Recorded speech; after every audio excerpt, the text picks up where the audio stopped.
Saudações, classe trabalhadora, operária, camponesa, meninos, meninas e os que não se identificam com nenhum dos dois gêneros também, desses dois gêneros. Aqui tá falando Cristiano Barba, seu âncora favorito, mais bonito de todos, e por aí vai.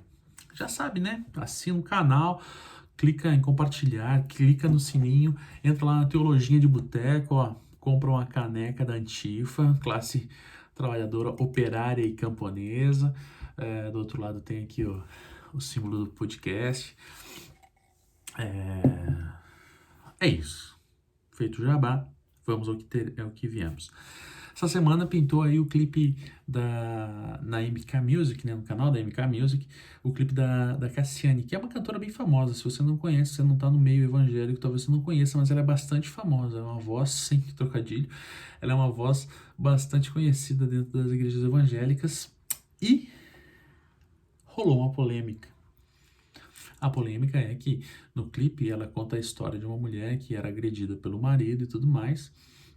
O cara é bem clichê o bagulho, assim, não vou entrar no mérito se a música é boa, se é de bom gosto e tal, porque não é. Mas, mas foda-se, não é importante, não é importante a questão técnica da coisa, né? Porque dinheiro eles têm. Mas dinheiro às vezes não é suficiente. E daí no clipe a mulher, sei lá, é agredida pelo cara, toma uns socos do cara, se não me engano, né? Toma uns empurrão, toma um soco do cara, vai embora, deixa uma bíblia, o cara se converte, para de bater nela, eles voltam, são felizes para sempre, aquela coisa bem Walt Disney, né? O que é bastante problemático, né? Depois até na produção do vídeo não tem nenhuma referência à denúncia contra a violência, né? Ou coisa semelhante nenhuma.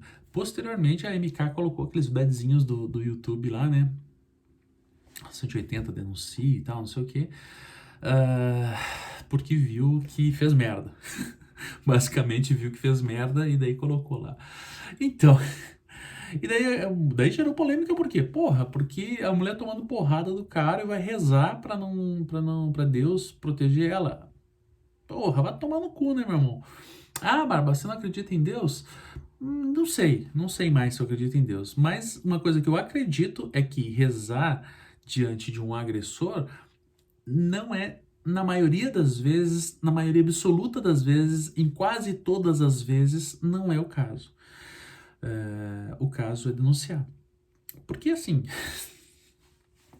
é uma violência, né, mano? A mulher tá tomando porrada do cara.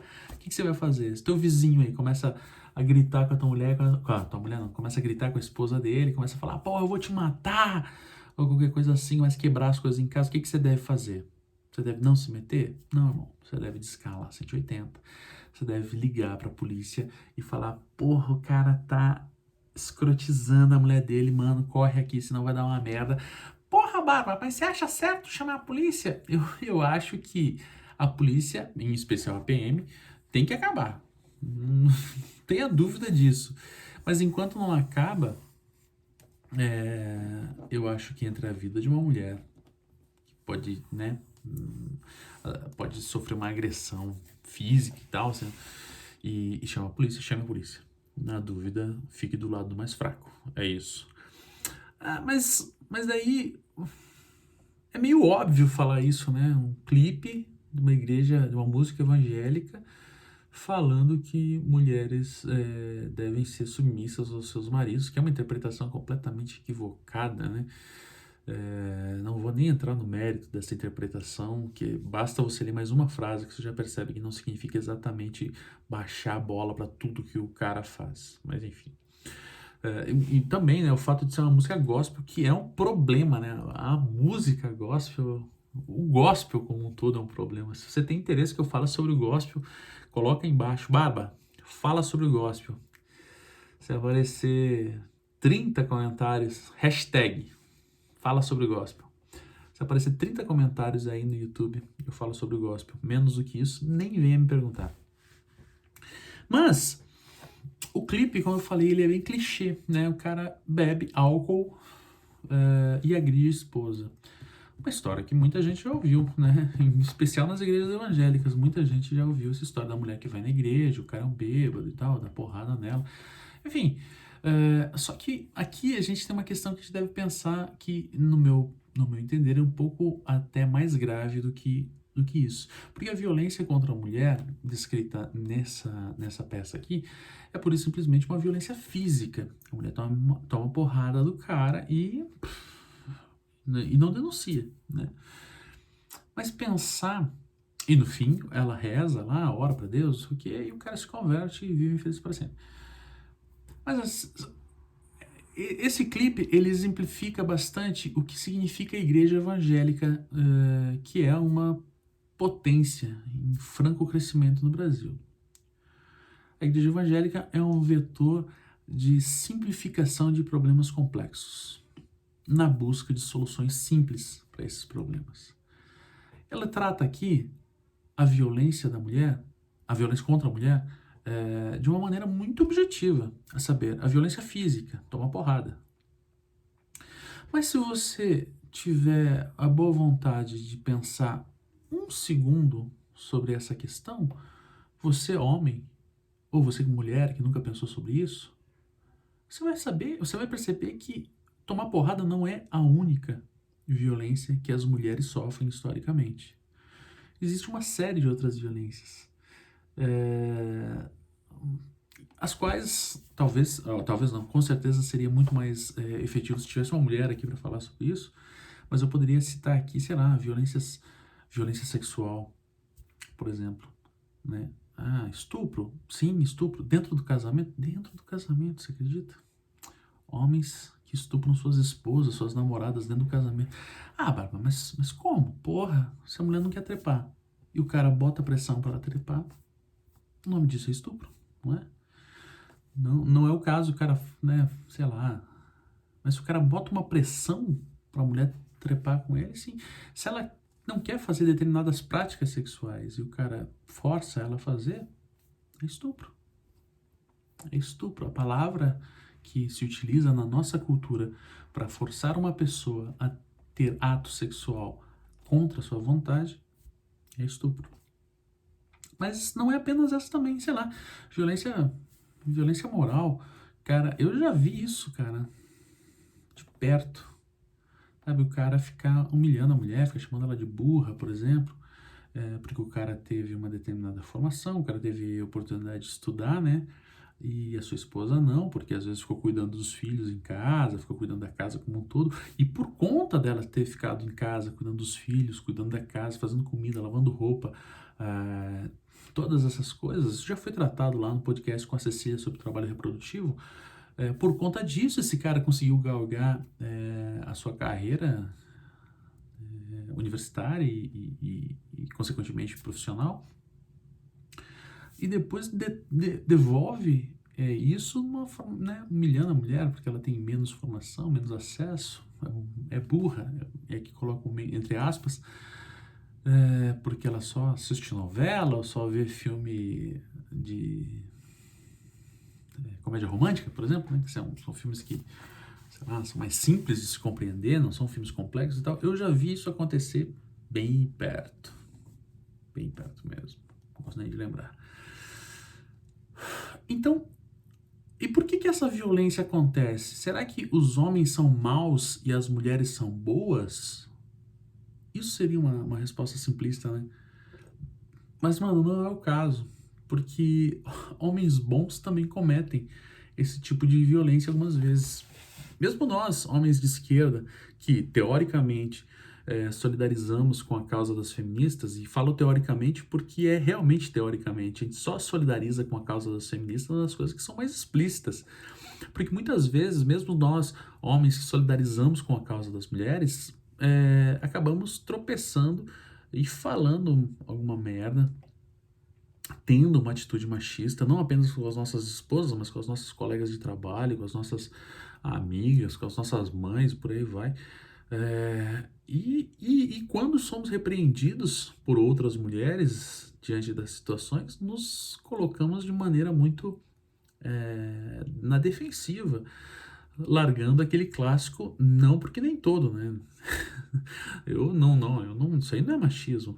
Eu mesmo já fiz isso, cara. Já fiz isso algumas vezes, não foram poucas vezes, que eu fiz alguma merda, alguma mulher me repreendeu, eu falei, não, claro que não, você tá maluca, não é isso.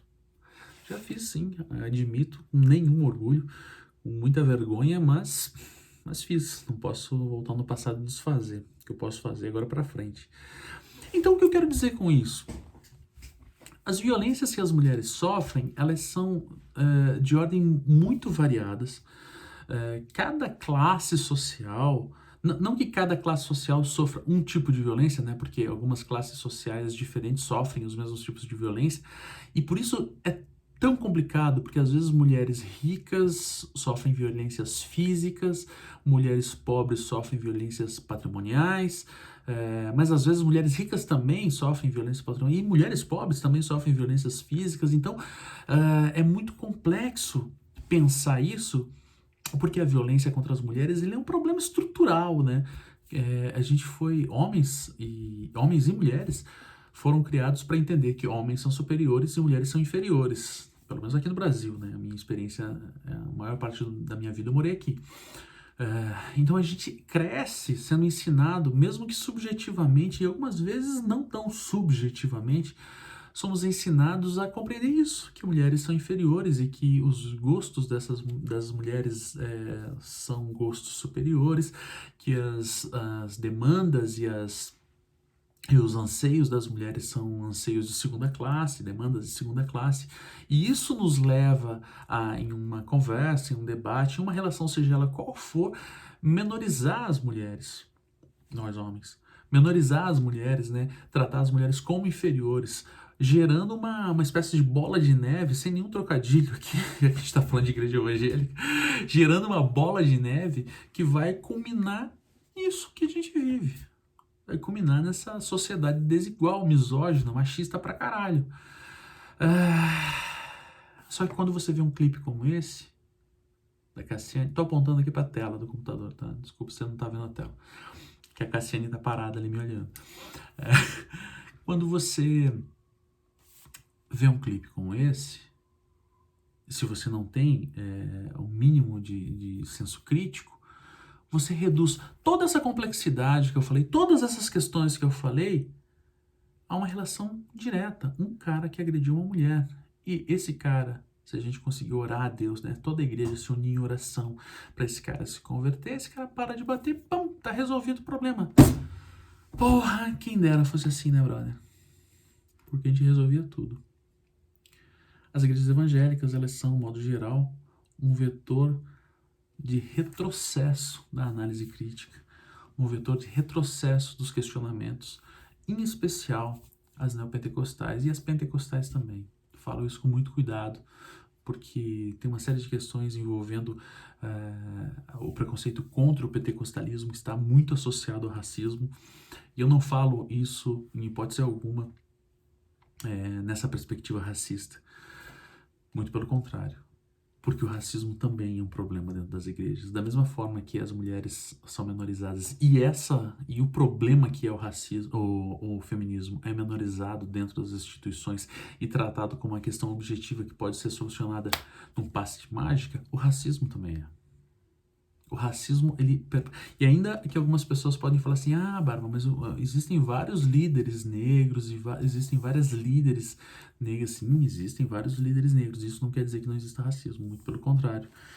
Às vezes, esses líderes negros estão colocados ali pura e simplesmente como uma desculpa. Bom, vocês veem o próprio presidente da República carregando aquele camarada lá para cima e para baixo, só para quando for acusado de racismo, falar, não, e o mano aqui?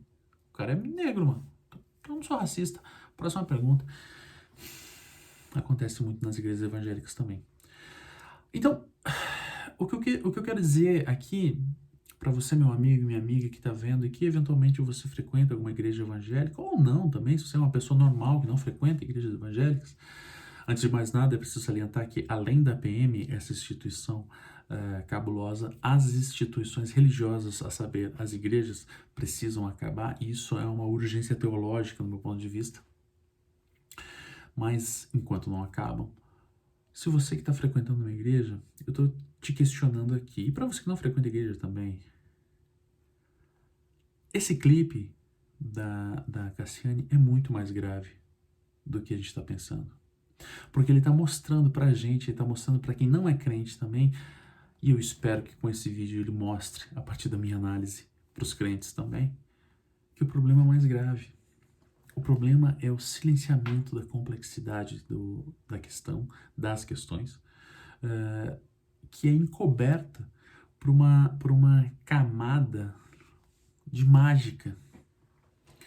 Os teólogos aqui latino-americanos, né, da missão integral, eles têm um conceito de pecado estrutural, que é basicamente isso que a gente falou, que eu falei aqui.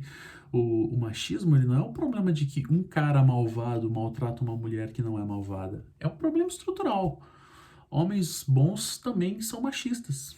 Então, quando as feministas falarem que todo homem é machista, e você fala assim, eu não sou machista porque eu sou bom, eu trato bem a minha esposa, cala a boca, porque você é machista sim. E o que os teólogos da TMI falam é do pecado estrutural. E esse pecado estrutural, ele não é tratado pura e simplesmente com arrependimento pessoal. Ele é tratado com arrependimento coletivo. E o arrependimento coletivo, ele é manifesto, obviamente, numa perspectiva religiosa, a partir da sua fé, da sua oração e tudo mais, mas a partir da militância também. A partir da atitude também. Então você que é cristão, você que é cristã e que está vendo esse tipo de coisa acontecer dentro da tua igreja, talvez você esteja sendo vetor desse pecado estrutural. E pensar que o arrependimento comunitário, né, o arrependimento comum, ele se dá a partir da militância, a partir do levante, talvez aí esteja o caso que você que tá aí vendo o clipe da Cassiane, vendo esse clipe de muito mau gosto mesmo, desculpa MK, desculpa não, foda-se, talvez o ponto esteja aí. Pensar que a igreja, ela não é esse espaço individualista mesmo, onde cada um se preocupa consigo mesmo e resolve seus próprios problemas, né? Porque aquela mulher daquele clipe, ela teve que resolver o seu problema e foda-se, ninguém ajudou ela. Mas será que numa perspectiva de uma religião que é da comunidade, uma religião dos comuns, uma religião de mulheres, escravos, viúvas, órfãos e por aí vai, será que não é o caso que a gente precise agora se levantar também em busca desse arrependimento estrutural? Esse é um pensamento que eu deixo para vocês, cristãos e cristãs que estão aqui. E para você que não é cristão e que não é cristã, pensa, esse clipe da Cassiane é muito mais grave do que apenas violência física contra uma mulher. Ele está demonstrando como a igreja trata as soluções, como a igreja pensa os problemas, ou melhor, né, como a igreja não pensa os problemas, e talvez a partir desse tipo de análise a gente comece a pensar por que tantos evangélicos apoiam o fascínora Jair Messias Bolsonaro. Meu nome é Cristiano Machado, se você gostou desse vídeo, acessa... Bom, se você gostou desse vídeo, clica no curtir aí. Mas se você gostou desse vídeo, tem mais material lá no teologiadeboteco.com.br, onde você vê os podcasts, que tem um monte de podcast lá. Se você tiver a fim de dar uma força com grana, apoia.se/teologia de boteco ou pelo PicPay, @teologia de boteco, beleza? teologiadeboteco.com.br, apoia.se/teologia de boteco ou no PicPay, @teologia de boteco. Espero que esse vídeo tenha esclarecido um pouco. E espero que os cristãos tomem uma postura de cristãos. Valeu, até mais.